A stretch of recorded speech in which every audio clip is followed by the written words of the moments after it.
Tribuners, selamat sore. Kembali lagi bersama saya Sauki, kontributor Tribun Timur untuk Luwu. Untuk saat ini di Kota Pelopa yang terjadi hujan, diguyur hujan dengan intensitas ringan. Saat ini saya sedang berada di jalur 2 di depan kantor Bupati Luwu, tepatnya di Dinas Perpustakaan.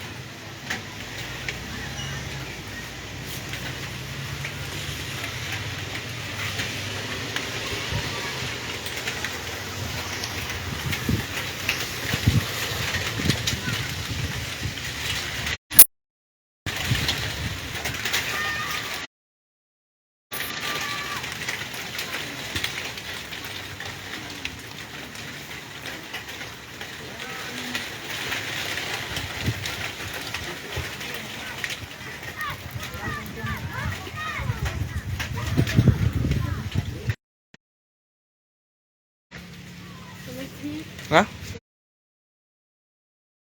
Mulia tadi?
Ya, hingga pukul 15.50 hujan di Kota Pelopa sudah tampak reda.